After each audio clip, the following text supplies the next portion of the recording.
Hey, God bless you, everybody. I'm not going to be before you too long. I just want to get on here and make this quick video about the number 38. So, I just want to make a disclaimer first that, the number 38 might have dual meaning or multiple meanings. So it doesn't mean that you shouldn't take the responsibility of going off with the Lord and just getting confirmation on what he's trying to show you about the number 38. So the number 38, most of you are familiar with the man who was waiting by the pool of Bethesda, and he was waiting for 38 years for his miracle. He was, I think he was paralyzed or disabled. He was definitely disabled in some way. And so every year this angel would come down to the pool, trouble the water, and the people would, whoever was the first to get in would get healed. And this man had been waiting to get in for 38 years.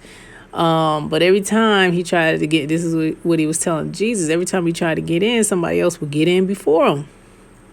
And then he would, miss the opportunity of being healed. But, as he telling Jesus this story, the man told him to get up. Jesus told him to take up his bed and walk, and he was healed that very same day. So if you're seeing the number 38, now there was a time where the number 38 seemed like it was just basically attacking me. Like every time I looked up, it was 38. Something, had to, whether to be the mileage or somebody's license plate or the time or whatever. It was just strange occurrences that I was just seeing the number 38. And so God is saying that if you're seeing that number and it's not a coincidence, it's just, God is trying to get your attention. If you're seeing that number 38, the wait is almost over. So you're about to run into your suddenly.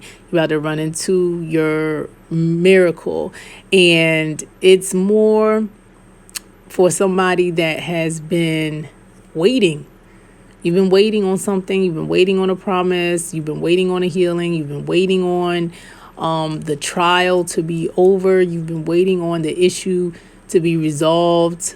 And, one thing I could say about the man of Bethesda, I've heard it preached many, many times. One thing I could say about the man of Bethesda, at least he did have hope, So he did have hope and he had faith to be sitting there, for 38 years wanting to be healed.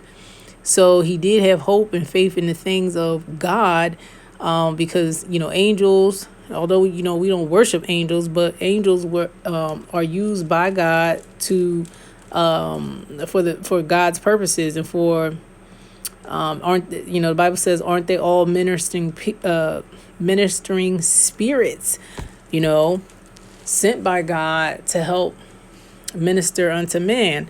So, the man did have hope in the things of God, and he did keep the faith.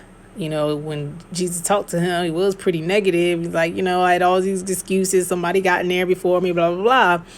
So, like I said, I've heard it preached many, many times, and usually like in a negative way because the man had all these excuses.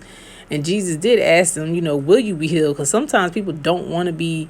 That's a whole nother tangent, like, a whole another psychological. Because sometimes that's a whole nother psychological tangent because sometimes people like to be they get a payoff basically from being disabled. They get a payoff like they might get special privileges because they're handicapped or whatever. So the guy is like probably looking at him like, why would you even say, ask me that question, will I be healed? Because Jesus knew everybody's heart. But that I'm going off on a tangent. So anyway, the number 38 is If you're seeing that, it's basically God just saying to you that the wait is over and you're about to run into your suddenly. And the one good thing, this is what I'm trying to say about the man at the pool of Bethesda, is that the one good thing is that you didn't turn, and I know I say this a lot, but you didn't turn to the world. You still kept the faith. You still pressed, even though the man had his issues in the Bible, he still pressed his way to that pool trying to get the healing. And so God is saying you still pressed your way towards him, and that you're finally about to receive whatever it is, the promise, the blessing, the healing, whatever it is that you've been struggling with, whatever that issue is that that's been going on for so long. It's about to be resolved. So don't give up. Usually when things are just about to be resolved, they get worse. So if you see that happening, don't give up.